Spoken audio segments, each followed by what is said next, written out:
Rangkuman informasi pilihan dari berbagai kabupaten dan kota di Jawa Timur segera hadir dalam Buletin Jawa Timur. Buletin Jawa Timur.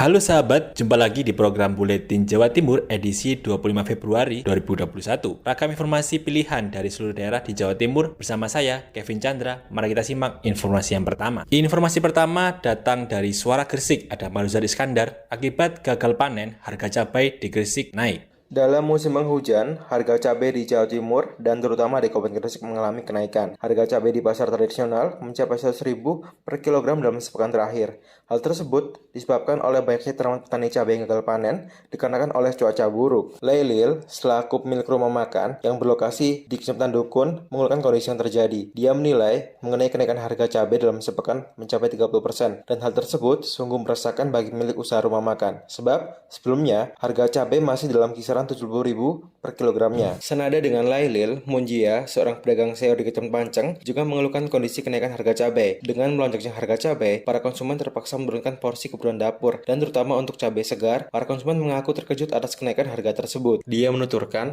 rata-rata harga cabai naik antara 7.000 sampai 10.000 rupiah per kilogramnya. Harga tersebut merupakan harga yang paling tinggi dibandingkan tahun lalu. Halnya cabai dipicu dengan banyaknya tanaman cabai yang gagal panen. Hal itu terjadi lantaran cuaca buruk yang melanda Jawa Timur dalam 2 bulan terakhir, yakni bulan Januari dan bulan Februari. Saya Ruzar, melaporkan dari Suara Gresik untuk Buletin Jawa Timur. Lalu ada Mega Kristi dari RGR FM Tulungagung mengabarkan RKPD tahun 2022. Selengkapnya bersama Mega Kristi. Pemerintah Kabupaten Tulungagung melalui Badan Perencanaan Pembangunan Daerah Bapeda Kabupaten Tulungagung melaksanakan forum konsultasi publik RKPD Kabupaten Tulungagung tahun 2022. Kegiatan ini diikuti oleh Kepala OPD Lingkup Pemkab Tulungagung, Camat Sekabupaten Tulungagung, tokoh masyarakat, tokoh agama, dan LSM. Tujuan dari diselenggarakan forum ini adalah penyepakatan tema dan prioritas pembangunan untuk Kabupaten Tulungagung tahun yang merupakan hasil analisa permasalahan dan isu strategis yang dihadapi oleh pemerintah Kabupaten Tulungagung. Sehingga hasil kesepakatan dalam forum konsultasi publik ini nantinya akan digunakan sebagai bahan penyempurnaan rancangan awal RKPD Kabupaten Tulungagung tahun 2022 yang selanjutnya dijadikan pedoman bagi seluruh perangkat daerah dalam menyempurnakan rancangan awal renja perangkat daerah lingkup Kabupaten Tulungagung. Pelaksanaan forum konsultasi publik kali ini dilaksanakan dengan metode yang sedikit berbeda dari tahun sebelumnya, yaitu melalui pemanfaatan teknologi informasi sehingga protokol kesehatan dapat dilaksanakan. Saya Mega Kristi, 90,1 RGR FM Tulungagung. Kemudian ada Stebi Julionatan, Suara Kota Probolinggo. Sasaran vaksinasi Kota Probolinggo tahap kedua mencapai 15.000 orang. Vaksinasi tahap 2 Kota Probolinggo dipastikan akan berjalan sesuai rencana setelah diterimanya 1.810 vials vaksin COVID-19 pada Selasa lalu di kantor Dinas Kesehatan Kota Probolinggo. Artinya, vaksinasi untuk pelayanan publik telah dilaksanakan pada Rabu kemarin di beberapa fasilitas layanan kesehatan setempat. Dengan bantuan tim pengamanan dari Polda Jatim, vaksin Sinovac yang diangkut oleh kendaraan Bio Farma diserahkan oleh staf Seksi Surveillance Dinkes Provinsi Jawa Timur Suradi kepada Kepala Bidang P2KP Dinkes Kota Probolinggo, Eko Sudiwiharti. Dalam penjelasannya, PLT Kepala Dinas Kesehatan Pengendalian Penduduk dan Keluarga Berencana Kota Probolinggo, Dr. NH Hidayati menyampaikan bahwa sasaran vaksinasi tahap 2 ini adalah petugas pelayanan publik. Sasarannya adalah TNI, Polri, ASN, non-ASN di pemerintah Kota Probolinggo, berlanjut ke BUMN, BUMD, kemudian pedagang pasar, ojek online, termasuk wartawan. Untuk vaksinasi tahap 2, Dinkes P2KB telah mendata dan menargetkan 15.000 orang yang akan divaksin. Stebi Julionatan, Suara Kota Probolinggo. Pandemi COVID-19, orang dalam gangguan jiwa terpasung di Kabupaten Blitar bertambah menjadi 19 orang. Selengkapnya bersama Ninda Alivia, Persada FM. Kepala Bidang Pencegahan dan Pemberantasan Penyakit Dinas Kesehatan Kabupaten Blitar Krisnayekti mengatakan jumlah orang dengan gangguan jiwa atau ODGJ terpasung bertambah menjadi 19 orang. Padahal pendataan di akhir tahun 2020 lalu tinggal 9 orang. Penambahan ODGJ yang terpasung itu berasal dari Kecamatan Binangun, Kecamatan Kademangan, Srengat, Wonodadi, Ponggok, Lego, Sanan Kulon, Gandusari, Wates, dan Silorejo.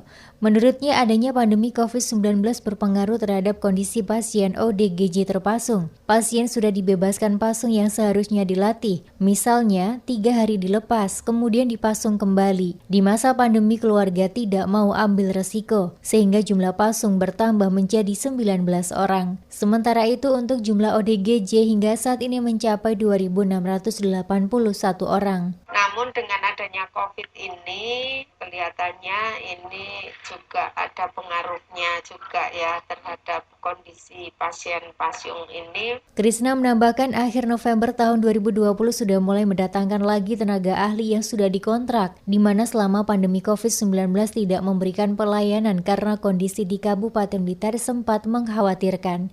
Ninda Alivia, Radio Persada FM Blitar. Selanjutnya ada Ira Widyastuti, Suara Sampang, kembangkan unit usaha dan peduli UMKM Prim Kopol Polres Sampang bangun gedung Wira Astabrata. Selengkapnya bersama Ira Widyastuti. Primer Koperasi Kepolisian RI Prim Kopol Resort Sampang membangun gedung Wira Astabrata. Gedung berlantai 2 yang akan difungsikan untuk unit usaha retail tersebut berada di Jalan Jamaluddin lingkup Asrama Polres Sampang. Menurut Kapolres Sampang AKBP Abdul Hafidz SIK MSI, akhir bulan Februari gedung tersebut ditargetkan selesai. Dijelaskan pendirian gedung Wira Astabrata merupakan pengembangan dari unit usaha retail Prim Kopol yang berdampak terhadap para anggota khususnya jajaran Polres Sampang dan masyarakat. AKBP Abdul Hafidz SIK MSI berjanji akan memprioritaskan menampung produk pelaku usaha mikro kecil dan menengah di Kabupaten Sampang. Upaya tersebut dilakukan sebagai bentuk kepedulian Polri terhadap keberlangsungan UMKM, terlebih di saat pandemi COVID-19 saat ini telah menggerus perekonomian. Dari Sampang, Ira Widyastuti melaporkan. Lalu ada Kirana Nisa, Mardika FM, pemerintah Kota Blitar masih menunggu arahan dari pusat terkait formasi CPNS dan PPPK tahun 2021. Sobat penerimaan calon pegawai negeri sipil CPNS 2021 di Kota Blitar hingga kini masih menunggu informasi resmi dari pemerintah pusat. Pemerintah kota belum bisa merinci jumlah formasinya, baik CPNS atau pegawai pemerintah dengan perjanjian kerja PPPK. Suyoto, Kepala Badan Kepegawaian Daerah BKD Kota Blitar saat dikonfirmasi Selasa 23 Februari 2021 mengatakan, meski jumlah resmi dari pusat belum turun, namun pihaknya sudah mengusulkan formasi sesuai kebutuhan daerah. Total pemerintah kota mengusulkan formasi untuk 250 kursi. Secara rinci, Suyoto belum bisa menyampaikan formasinya, sebab masih menunggu informasi resmi dari Kementerian Pendayagunaan Aparatur Negara dan Reformasi Birokrasi Kemenpan RB. Menurut Suyoto, formasi yang diajukan pemerintah kota ini bisa saja berkurang sesuai kebijakan pemerintah pusat. Berapapun jumlahnya, Suyoto mengaku siap menindaklanjuti. Dan formasi yang kami usulkan itu Kemenpan RB, baik itu CPNS maupun P3K adalah 250. Ya rinciannya nanti kita menunggu karena itu masih sifatnya global umum. Disinggung mengenai persentase CPNS dan PPPK, Suyoto mengatakan formasi PPPK tahun ini memang lebih banyak sesuai yang diinstruksikan pemerintah pusat. Sedangkan untuk pendaftarannya sendiri rencananya akan dimulai April mendatang. Kirana Nisa, Mahardika FM. Selanjutnya ada Anjani, Suara Ngawi, Dinas Kominfo Kabupaten Ngawi, laksanakan evaluasi website di Desa Karanganyar. Dinas Komunikasi dan Informatika Diskominfo Kabupaten Ngawi melakukan evaluasi pengelolaan website desa di Kecamatan Karanganyar. Evaluasi kali ini atas permintaan Kecamatan Karanganyar dalam rangka peningkatan keterbukaan informasi publik tentang pengelolaan anggaran yang bersumber dari negara.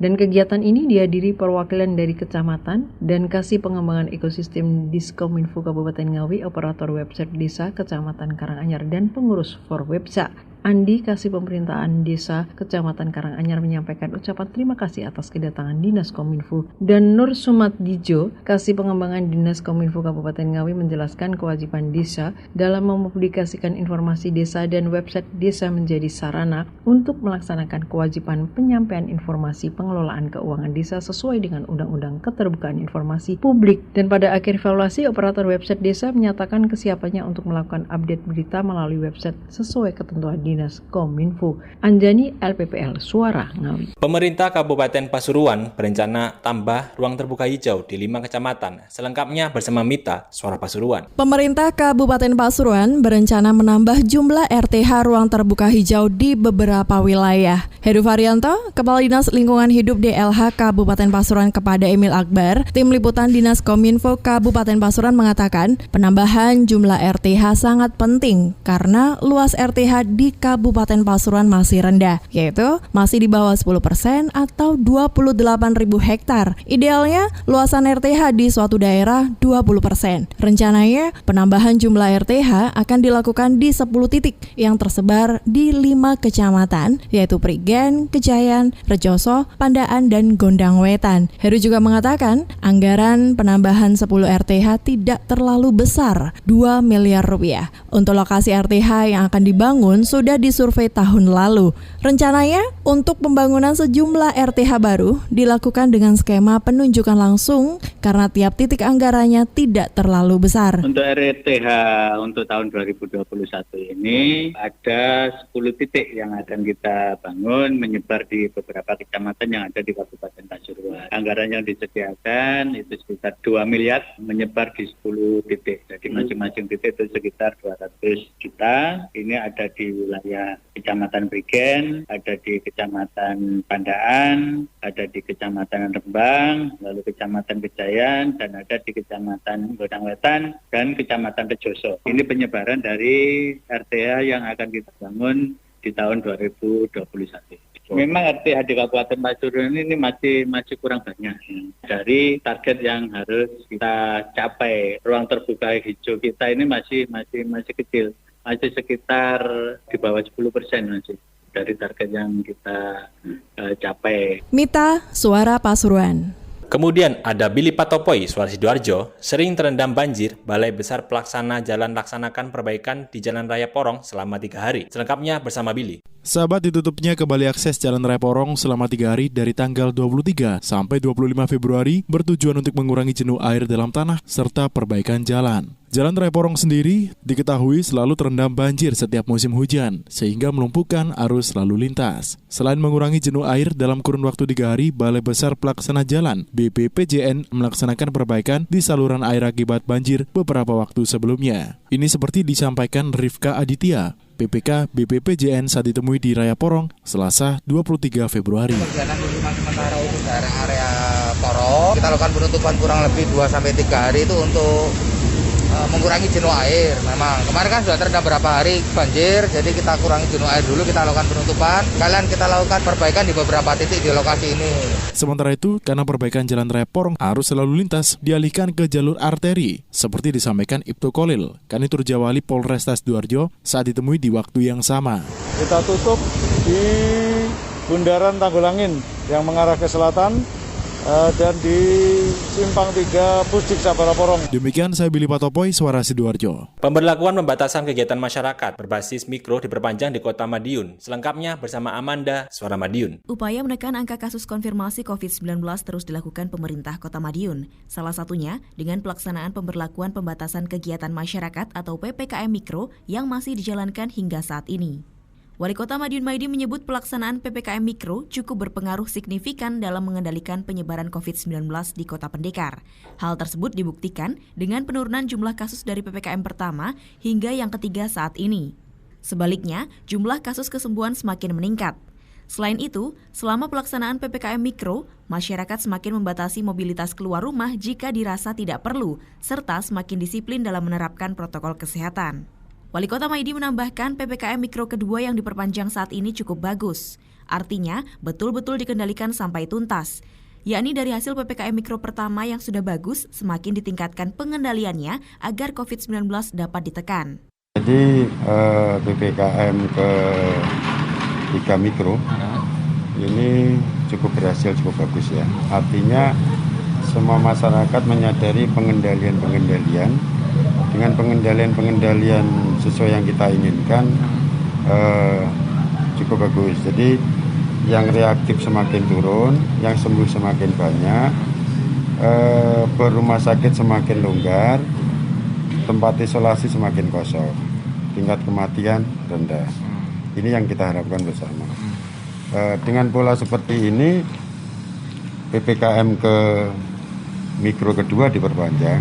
Ini cukup bagus. Artinya apa? Betul-betul dikendalikan benar sampai tuntas. Dalam menyikapi perpanjangan PPKM Mikro ini, Wali Kota berharap masyarakat sudah paham tentang pola-pola pengendalian aktivitas yang harus diterapkan, sehingga perekonomian juga dapat ditingkatkan.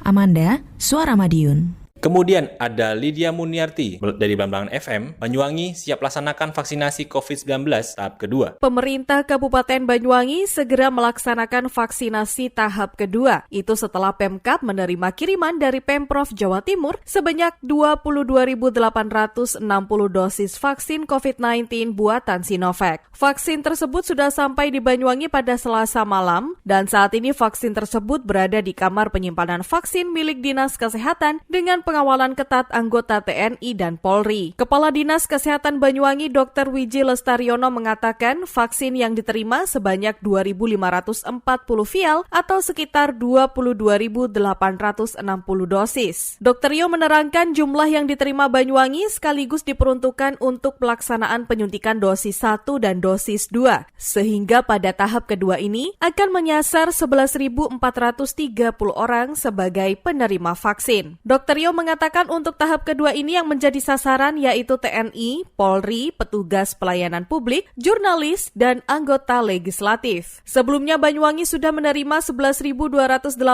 dosis vaksin tahap pertama pada akhir Januari 2021.